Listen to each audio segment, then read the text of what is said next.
Cyber criminals are more sophisticated than ever, and organizations need to prioritize a robust strategy to combat the growing threat. How can Microsoft ensure a safe future for your business, and how can you enable a resilient strategy in the face of ongoing danger? Today, we're talking cybercrime resilience and the future of AI and SecOps. Live from Seattle, this is Microsoft Ignite Into Focus.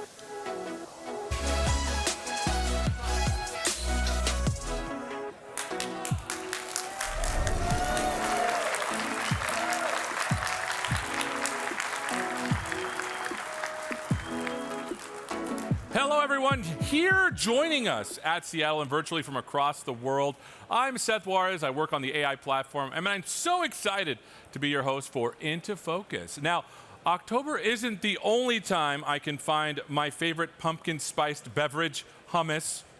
It's also Cybersecurity Awareness Month. What a perfect excuse to talk about cybercrime and cyber resilience, though both topics should be on your mind year-round. Today, we're double-clicking into these subjects to go deeper, and I have a roster of Microsoft leaders and security experts on deck to help me out. We'll kick things off with a breakdown of current trends in cybercrime, followed by an in-depth discussion from the forefront of the threat landscape. After that, CVP of Microsoft Security, Vasu Jakal, is here to dive deep into why cyber resilience is a crucial part of your organization's security strategy. Throughout the show, though, and this is important, we'll check out Microsoft's end-to-end security solution applied in real-world scenarios, and that's the important part. And we top things off with a panel discussion on the impact of AI, my favorite, in security, both now and, more importantly, in the future. We also want you to be part of the show. Submit your questions in the chat for our question and answer session later on, and we'll take questions from our live studio audience. There's people here. How exciting, right? I know. Thank you. Okay, to help us get this cybersecurity party started, I wonder if cybersecurity and party were ever in the same. Do you say that at, hey, cybersecurity party? Well, I'm going to say it. Please welcome Principal Security Researcher at Microsoft, Jessica Payne. Jessica, let's give her a hearty welcome. How are you? I'm good, thank you. Have a seat, my friend. In the deep couch. Oh, the deep couch. These couches are nice, These are comfy. We have comfier chairs. They said I might be able to keep these afterwards, Really? but they kind of rolled their eyes Will you at sell me. them on Craigslist? Maybe. All right, let's get into it right now. Tell us about some of the current trends you're seeing in cybercrime. Cybercrime is really the top of mind for most security professionals and IT professionals right now because it's not something that it's a maybe will happen to you, it's going to happen to you type of thing. And so the trends that we see are really a lot of opportunistic sort of infections that happen through really old-fashioned techniques like clicking on an email, opening an attachment, all the way through, some of these more cloud-based solutions being attacked, something that we saw with the Lapsus attacks, which were, devastating because they deleted cloud. Oh. Yeah, so it's sort of the trends are a lot of the old, a little bit of the new is what's going on. But you started off by saying that it's just going to happen. Oh, yeah. So if you read like a statistic that says 25% of organizations have had a phishing attack, the other 75 are lying or not looking. Oh. Because this is something that does happen to everybody. And when we think about how do you defend, how do you detect, it's really about understanding the level of fatigue that an organization might get from this constant bombardment that's going to happen to them. All right, so we'll get into what businesses can do to protect themselves in a bit, but what are some ways that Microsoft is combating these threats and helping it keep everyone safe? So Microsoft has 43 trillion signals that we look at every day that we use in our detection capabilities and what we do with the research I do in threat intelligence, which is looking into the threats and deciding how we can make our detections and our protections better. And in threat intelligence, we track over 250 different activity groups. Those are both nation state and cybercrime. And then we also track 35 different active ransomware families. So we keep a tab on what's happening in order to then make the products better and then share that information with customers so that they can make informed decisions in their environment. Because most of the people at Ignite are IT pros, not necessarily hardcore security nerds. And they're really the frontline battle in most of this. Because, yeah, congratulations. Congratulations. Look, thanks for battling, my friends. Yeah, so, look, I heard 43 trillion signals. Yes. All right, let's expand this conversation, shall we? Our next guest is a renowned cybersecurity advisor sought after for her industry expertise and insights. Please welcome Christina Richmond. Hey! It's introduce you? Thank you. Come on in. Jessica, how are ya? All right. This is important. You're the expert here. You've been watching people respond to cybercrime for a while, but it feels different now, doesn't it? It is. So yes, for a while. We won't really go into the Oh, decades, no. but 17 years-ish. Oh. So it is different. The attackers are getting more sophisticated. They have better funding. They have more tools than some of the defenders, not all the defenders. Okay. So it is different. It's getting a little bit trickier to keep on top of. So how should people respond? I feel like, what are some tips for response with these kind of things? So, okay, before we get to response, let's just look at identify, protect, detect, right? Okay. So NIST has their 5 functions, right? So those are the front end. Before you can respond, it's really important that you also set things up properly. So I like to suggest that you have an augmented staff. We don't have enough security people on our own teams, I don't think. We need to hire someone to help us, and they can manage and monitor your environment for you. Oh. Right, so that's important. I also really think it's important to be prepared. So I like the Boy Scouts, be prepared as their solemn oath. Right. So make sure you have a plan for if, not actually if, when you Yeah. are breached. Unfortunately, as you said just a minute ago, everyone gets breached. So you want to have a plan. Amazing. To protect yourself. This is cool. So your reaction to what you just said, any tactics or principles? I thought you were going to say, what is your reaction? Yeah. High five. Principles. How's Microsoft helping with this? Yeah, so if you think about how Microsoft is helping with this, when you want to defend against the type of techniques that are happening, whether those are the sophisticated end or the less sophisticated end, it's really about using what you already have, I see. and it's the built-in sort of configurations that you can do. If you're a Microsoft shop with Active Directory, some of the best security configurations that you can do are group policies, right? There's a concept called credential hygiene. You can look it up later when you get home. That really can be done entirely with built-in tools, because I know people have to do less with more right now, and that's really where the hardening can come in. I see. So what are 3 things that an organization should do just to be ready? Because look, just to boil it down, it feels like this is all about people and where they might be. Yeah.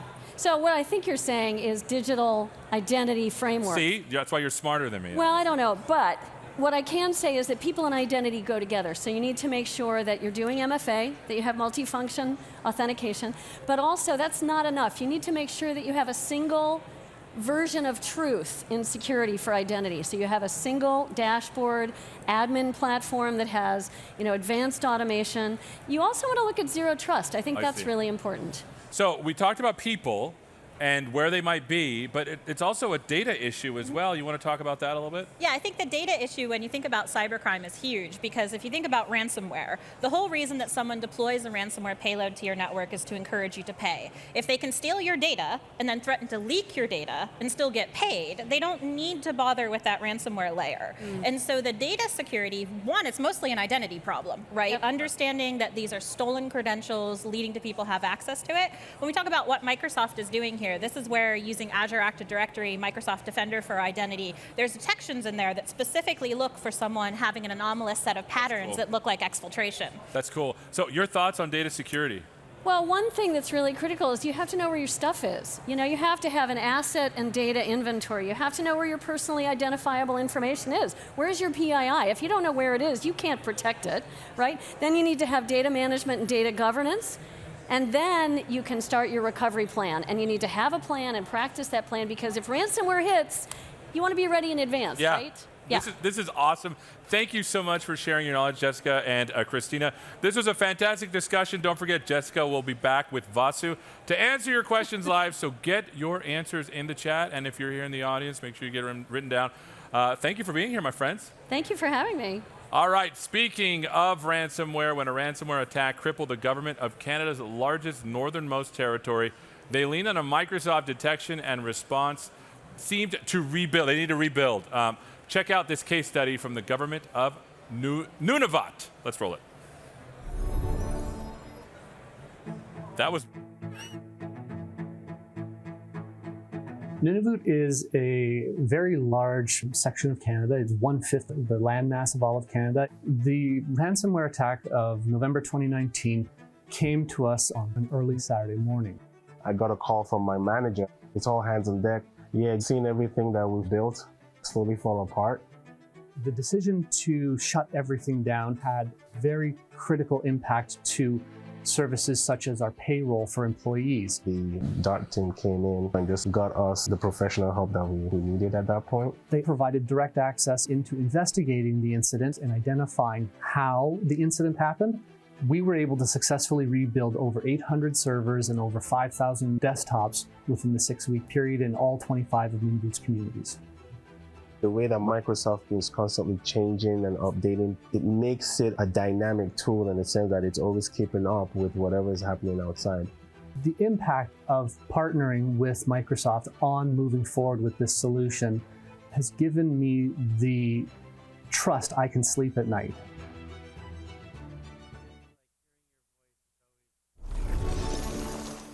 As we just heard, threats are increasing at exponential rates. How your organization responds to and recovers from those attacks is critical to your business success.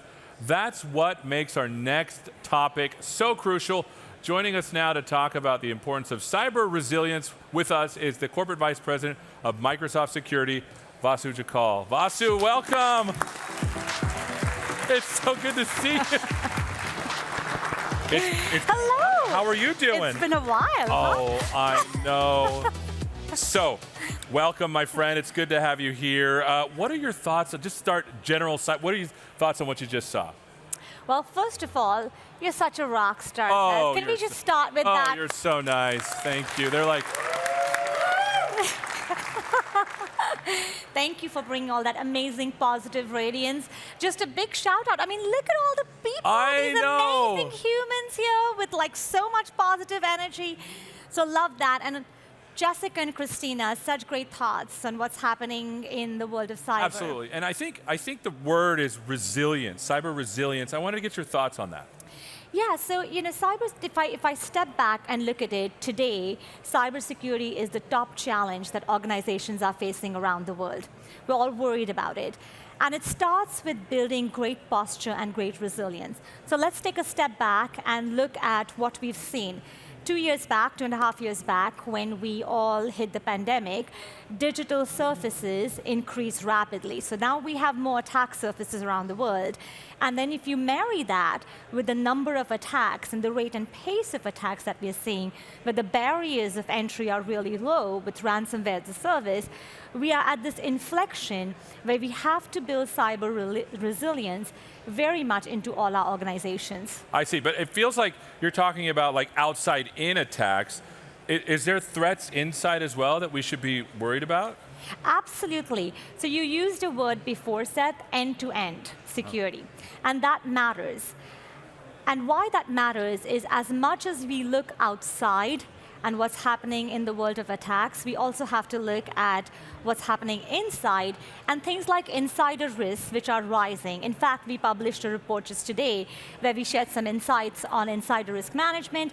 And what we are seeing is that for the organizations that we surveyed, there were up to 20 data security incidents every year. Oh my goodness. And 40% of those organizations said that it was costing them around $500,000. So that's a lot. So when you think about cyber resilience, you've got to think about outside the organization, you've got to think about inside the organization, and that's why end-to-end security and comprehensive security really matters. And I love the term resilience because it feels like you got to be ready for it and you got to do stuff about it. All right, this is such an important topic and so critical for organizations to know. Right now, I want to bring another voice to the conversation, someone who knows the importance of cyber resilience well. Please welcome Chris Weisapol, CTO of Veracode. Chris. How you doing, Chris? Hi, I'm doing great. Have a seat, my friend. Hi, nice to see you. Nice to see you. All right. So look, they have me read stuff sometimes, but one of the things that was surprising to me was this notion of the term hygiene and security together. Why don't you explain that a little bit? Yeah, so I have a 14-year-old son, so I know a bit about hygiene and how difficult it can be and how important it can be. But we used to kind of call it best practices, like the things that you just needed to do, the basics in security that you needed to do. And I think that terminology just doesn't really work, and cyber hygiene works much better. Because the thing about hygiene is there are things that people understand they need to do, and they need to do them continuously. right? And that's a continuous aspect of cyber hygiene that is really important. You need to do certain things like, know what your assets are, scan them for vulnerabilities on a continuous basis. It can't be something that someone decides to do, oh, this month we're going to find what assets we have, because assets are changing all the time. So that's why the word hygiene works really well, because it's that continuous everyday type of process. Like brushing your teeth, right? Even though Exactly. I only need to do it once a week. Wait, that doesn't sound right. I'm working on washing the face with my son. Oh, there you go. But it's such a simple term that helps really reinforce those things. Basti, what is Microsoft doing to help with this security hygiene? Yeah, I love what you said, Chris, that this is a continuous thing. So first, great hygiene starts with great awareness. Okay. You need to understand what does your cybersecurity look like, what's happening in the world outside.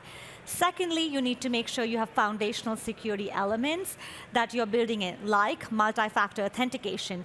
And then lastly, you need to make sure that you have end-to-end security with zero trust. And towards that, we've made many announcements today, including starting with that very first line of code when Right. you build your development platforms or apps. That's Defender for DevOps.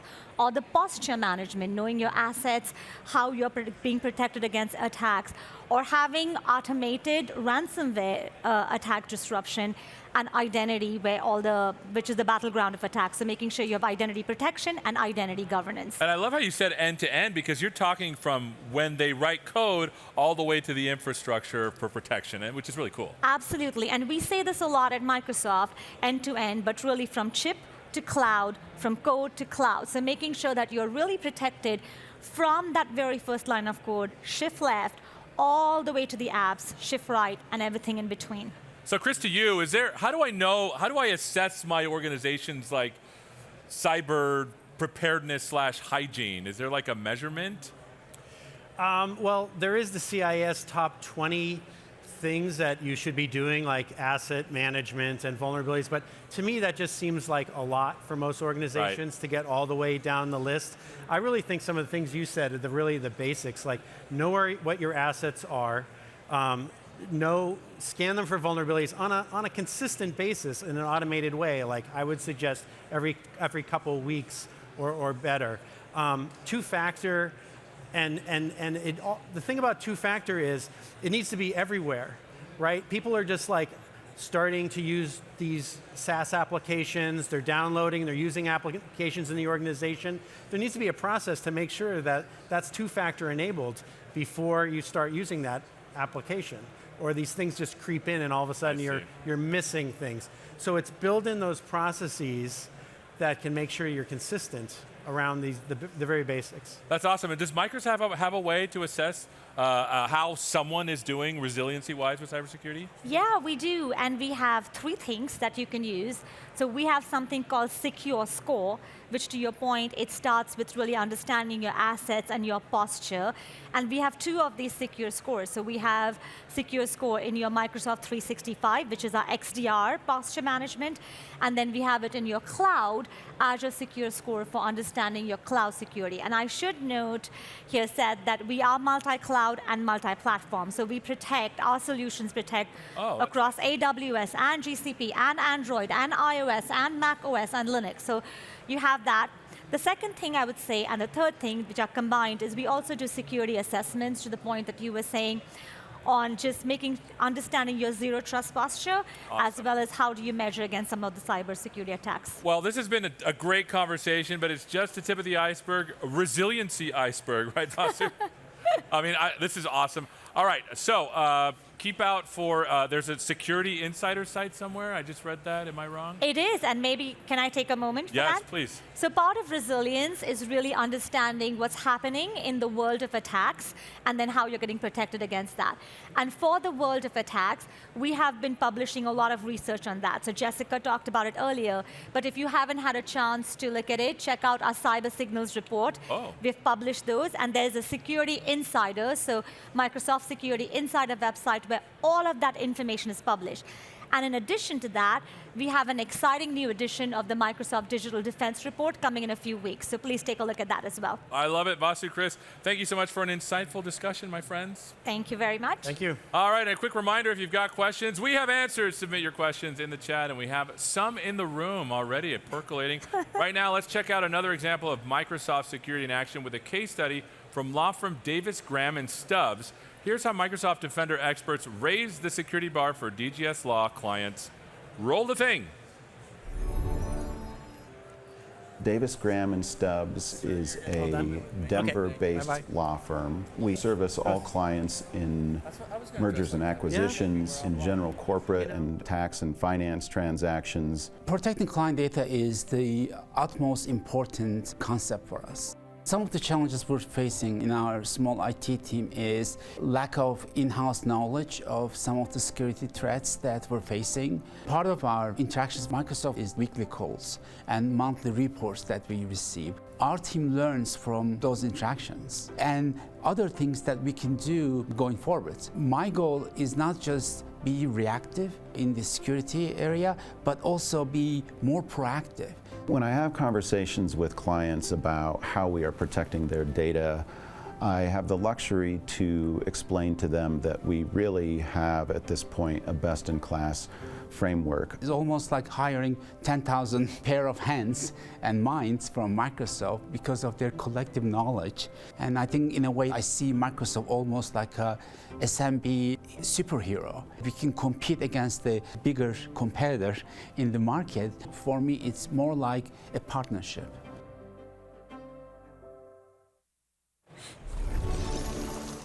I love seeing Microsoft Security Solutions making a real-world impact. Well, you're asking, and we're answering.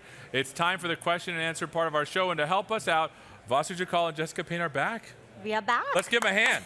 There's people here. We can do clapping. Okay. All right. Now, our first question comes from John Dellinger in the chat. John asks, Vasu and Jessica, what is your biggest concern about trends in cybercrime as a service? This is the first time I've heard that there's such a thing as cybercrime as a service. Oh, there's a whole economy of it. It's a whole gig economy. Yes, it's a whole gig economy. Vasu loves this metaphor. I love it. Yeah, it's like it's sort of like you don't need to actually have the technical skills to enter cybercrime now, because it's just like the gig economy. You can rent a piece of malware. You can rent access to a network. So when we talked about phishing when I was out earlier, someone will send out the phishing mail, they'll gain access to your network, another cyber criminal will buy it from them, buy the access to your network, then they will buy a malware payload and distribute it from them. So they don't really have a lot of skills. The barrier to entry is low. And so the question was, what scares me the most about the cybercrime economy is that it means it's the industrialization of cybercrime. It means that so many more people can take this up as a business, and organizations may not be ready and resilient yet for it. Yeah, and what scares me, adding to all the amazing things Jessica said, is the rate and pace of attacks is so much right now, and it's pretty daunting.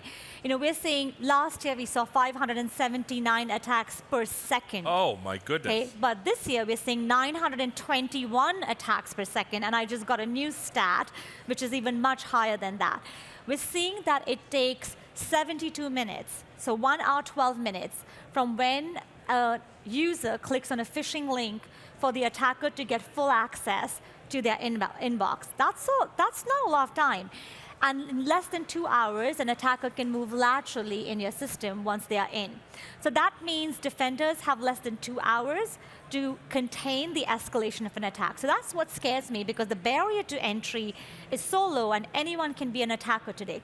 There's a positive spin to that, though. I want to hear it, please. Yeah, that 2 hours can be reduced by doing some of that stuff that's already built in that you just need to configure. So that do more with less sort of methodology. Totally. That's where those group policies I mentioned earlier come in. You can take that 2 hours and turn it to they never make it past the first machine. There is a good story here. That is awesome. We have a question in the room. Hello, my friend. Tell us who you are. Hi, everyone. Good afternoon. My name is Moini Sudan, and I'm here, the lead architect here with Microsoft. And I have a question for our leader. So we want to know, what's the future of Microsoft security in terms of recent attack, and what tip we can give to our customers to be proactively safer? Oh. I love it. Thank you, Mohini, for that very thoughtful question. So first, I'll just start with the future for Microsoft security is very bright because our mission is to build a safer world for all, and that's absolutely what we intend to do, including everyone with our mission for security for all. So that's kind of where our North Star is. As you know, we are big believers that we have to protect comprehensively, because if you lock a door with 10 locks, but you keep the window open for someone to jump right in, that's not great security. So as we build towards our North Star, we are going to look at what are all those places which are silos, which create gaps that attackers can come in, and how do we protect that? We also believe that security requires a village, and it's a team sport.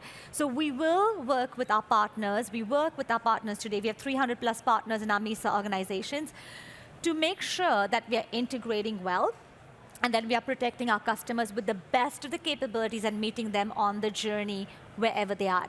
And if I were to leave a message with what would I say to your last question for customers and our community, I would say make sure that you get the foundations right, that you're aware of cybersecurity, and that you use zero trust frameworks, which starts with identity, as Jessica was saying, and then also looks at management and security and compliance at outside and inside out. Oh, well, this is all awesome stuff. Like, we talked about hygiene, we talked about resiliency, we talked about how it's kind of scary out there a little bit. Last tips for folks that got worried, but then you added kind of a nice note there. Last tips. I think my biggest tip is find a good threat intelligence partner. So the information I shared with you today is threat intelligence. You can use that to assess what's going on in your environment. We have Microsoft Defender Threat Intelligence, which we've just launched, as well as the threat intelligence that we provide to our E5 customers as threat analytics. Use that information, determine how it applies to your environment, and you can stack rank and prioritize. It's like just being informed, right? Yep, and I will end by saying security is and should be a symbol of hope for everyone. Let's make security about a positive conversation. Just like everyone can be an attacker, everyone can be a defender. So let's join this journey. I love it. All right, great questions, everybody, and thank you, Vasu and Jessica. I learned a ton. Thanks so much for being here. We've talked about the prevalence of cybercrime, how your organizations can stay resilient amid ongoing threats. Now, let's look to the future and see how Microsoft sees AI impacting security. I'm pretty excited.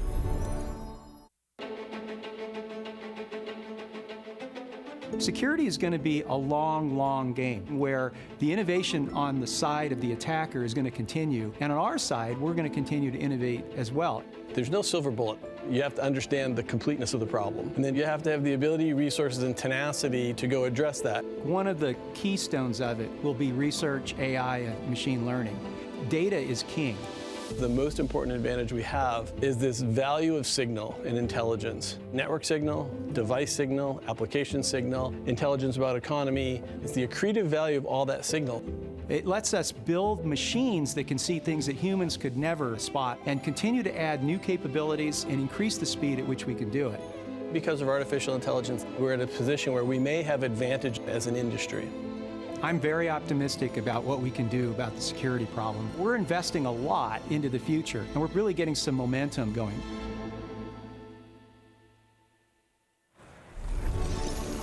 All right, momentum is everything. To keep this conversation going, we have Vasu Chakal once again, and we're joined by two leaders from Microsoft Security Research, Corporate Vice President John Lambert, and partner and doctor, Lloyd. What are you a doctor in, Lloyd? Computer science. What? Yes. I love it. Now this, I'm really excited. This is a topic I'm passionate about, and who better to discuss it than with all of you all. Let's start with you, John. Cyber attacks have been an even hotter topic than usual this year, especially with the war in Ukraine, and y'all had some stuff that you were doing there. What did you learn? Yeah, so one of the teams that I run is the Microsoft Threat Intelligence Center, and we track some of the world's most dangerous actors. We were cited on Russian cyber activity happening in Ukraine. We had actionable information, we just had to get it into the hands of defenders in Ukraine. So we built trust relationships with the government, with private sector organizations in Ukraine. We passed over 100 tips of attacks that are happening to those defenders. Oh my goodness. That tracking work is what helped us find the first wiper attack in Ukraine in the days leading up to the invasion. It helped us find a cyber attack on a power plant in Ukraine that had malware targeting the industrial control systems at that power plant to turn it off so that military operations could proceed under the cover of darkness. Oh my. Defenders were able to intervene. So the bottom line is threat intelligence and trusted relationships can make a difference. Are you wearing a cape there, John? Because holy cow. He is. He is. There should be one. All right, Lloyd, you're leading our AI team in security. Did my baby make a difference, AI? Did AI make a difference in the conflict? Yeah, thank you, Seth. So John talked about human to human and the importance of relationships. Sure. But speed is also really important. And with humans in the loop, you're not getting the speed. No. So what AI did back in March, a Russian threat actor deployed wiper malware on a Ukrainian shipping company. Our Microsoft Defender with cloud protection enabled was able to find that malware on the first time it showed up. Oh my goodness. And was able to block it immediately without any human intervention. And that's exactly the holy grail that we try to achieve. Yeah, and that's cool because you said that once it's just you have like 1 hour, but even if you stop it before it happens, you don't even need that hour anymore if we're getting it right. All right, Basu, to change the topic just a bit, what are some areas where AI is making a difference for customers today? Yeah, first of all, can I just say I'm so glad that I these know, two are on yeah, my I team, know, they're right? so cool. Just makes me feel safe sitting next to them. I know. So AI is pretty foundational to everything that we do in our security portfolio today. Every single day, Microsoft sees 43 trillion signals across our devices, identities, collab tools, and we use AI to process this. Without AI, we can't really process those. And we use that information, as John was saying, with the human intelligence we see to make sure that we are detecting, we are preventing, we are responding to threats everywhere, whether it's Defender Threat Intelligence that Jessica just talked about, that is available to all our customers, Defender External Attack Surface Management, that we help you see how an attacker would see your organization, or in our Defender and our Sentinel threat protection tools, we help you with automated ransomware protection. So AI plays a pretty big role. And what it does, it helps you complete that incident graph in our technology. So is that malicious file that you blocked on your email related to the same kill chain and attack cycle as the software on the endpoint that you blocked? And that's where we use AI for. So AI is pretty effective at detection use cases, and there's more excitement. John, your thoughts on AI with customers and how it's helping? Yeah, well, when customers, as they move to our cloud, they brought their adversaries with them. Oh, snap. So customers from every geo, every sector, as they onboarded to Office and Azure, we saw threat groups that we had never seen before over time. And so we have invested in tracking hundreds of threat actors across ransomware and cybercrime. The thing that makes a difference for us really is our role as a cloud provider, because those attacks against those customers, they have to come through our cloud in order to get to them. Be able to learn all that diversity across all those tenants, that really makes a difference for us. And that's, I mean, I guess it's not cool that we're bringing in all the attackers with every customer we bring, but it helps us have a really good treasure trove of data to do good AI on it. Lloyd, your thoughts on this? How has AI changed our approach to defense? Yeah, to dig into that a little deeper, I'm glad you brought up data. So when you're bringing all the data to the cloud, let's take Office 365, for example. Okay. Lots of phishing attacks. Everybody cares about phishing attacks. They're changing all the time. We need machine learning to try to block those phishing attacks. All the data is coming into the cloud. As soon as we see a new phishing attack, we're able to create machine learning to defend that phishing attack, but not just for the customer who was attacked, but for all the other customers who are also sharing that cloud and have similar workloads. So machine learning helps one customer, it helps all our customers in the cloud. And that's really cool because, I mean, attackers are doing all sorts of things to all sorts of customers, and we're able to see all of it in aggregate, which really helps with machine learning. Again, my baby, right? I mean, it feels like it would be a tremendously powerful thing. But it feels like this is the present. What's coming next with security? Yeah, I mean, there's really two batteries in security products, threat intelligence and artificial intelligence, right? What customers tell us is they want to have deep conversations with Microsoft on threat. They want to engage, they want to hear what's top of mind, what does it mean for them. We have our DART team, that's one way to engage with Microsoft, and whether you're in an incident or not, and they're connected to all the threat intelligence teams, can bring that structure to you. We also have our Defender Experts offerings that can help overhunt on your environment, and we partner with the customer in their own defense, and you can get threat intelligence for that. And then lastly, as Vasu mentioned, people need machine-readable intelligence. They need context that they can consume. That's our Microsoft Defender for Threat Intelligence product. All the threat intel, the Defender research teams that I talked about earlier, they're behind all of these different products. So I've worked at Microsoft for a couple of years, and we really like our acronyms. I mean, if you don't know that, you said what? You said something really fast. You said DART team. What I was thinking, like darts. Like, what is the DART team? Why don't you explain that? Yeah, real the quick? DART team. The DART team is in our professional services arm, and they are there. They're that response team. Incident response. If you have an incident, you need help from Microsoft in cybersecurity. They're an incident response team that can deploy and help you cure the problem. It's like the 911 call you make if you have a problem with security, right? Call if you get breached. Call 911. Or preferably before. 911, this is DART. How can I help you? Oh, we've seen that one before. It's pretty cool, and it's a comforting. Like, you're like my security blanket here for cybersecurity. Oh, that's a good one. I'm going to use that. I know, let's use it. We're like the cybersecurity blanket. I'm I like making that. marketing copy as we speak. Lloyd, your thoughts on the future with all of this and AI? Yeah, so we're talking about threat hunters and SOC analysts, right? They're very highly skilled, right? They do a lot of manual effort with all the signals we're getting on the client and the cloud. They're pivoting through it. They're trying to investigate. How can we help them? What we're doing right now with Hyperscale AI is saying, if we're getting all these signals, we're getting them from all over the cloud, we're getting threat intelligence, we're getting client data, can we use Hyperscale AI to help the skilled analyst? And what we're doing is we're allowing them the ability to put that material together. So now, currently, they manually create queries and playbooks, and they have to figure out how to pivot. Can Hyperscale AI help them?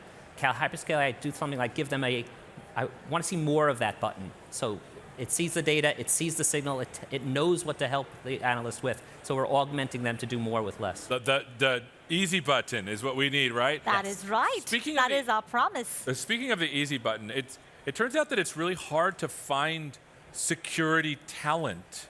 What is Microsoft doing to help address this issue? Yeah, it's a great question. There are a couple of things that we're seeing and we're doing. So firstly, 1 out of every 3 cybersecurity jobs in the industry in the US is vacant right now. And to address this challenge, we're very proud that Microsoft is working with community colleges in the United States and 23 other countries, and we have a commitment to train 250,000 people by 2025. So that's something we hold very near and dear to our hearts. We are also creating a lot of cybersecurity awareness programs, a lot of cybersecurity awareness and training. There are kits that have launched. This is Cybersecurity Awareness Month, so happy Cybersecurity Awareness Month. Yeah, let's get a round of applause for that. I'm going to dress up as a cybersecurity person. I am right now. Exactly. And then lastly, I'll come back to what Lloyd and John was saying, that one of the ways that we can reduce the talent gap is by using AI.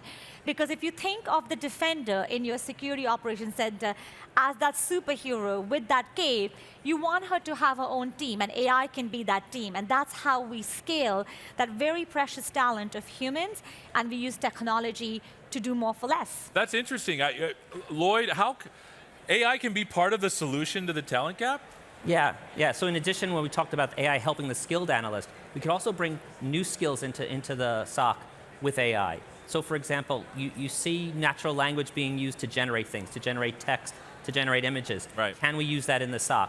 What we're trying to do, and what we're on the mission to be able to do, is to take people who aren't good at coding, who aren't good at analyzing logs and analyzing threat intelligence, and see how they can help us in the SOC by working with Hyperscale AI. So can they ask natural questions to Hyperscale AI to investigate what's on? Can Hyperscale AI help them, guide them to help both the inexperienced analyst and the experienced analyst? That's awesome. Now I have to ask this, and because it's AI, if we take the human out of the loop, couldn't that introduce biases? How do we fix that, Lloyd? So yeah, it absolutely can introduce biases, and Microsoft is very concerned about that. We have an Office for Responsible AI that looks at every machine learning and AI product before we deploy it and before it ever gets to our customers. In addition, we have an AI red team that takes these products, probes these products, surfaces biases, surfaces vulnerabilities, and allows us to fix them before they ever get to the customer. John?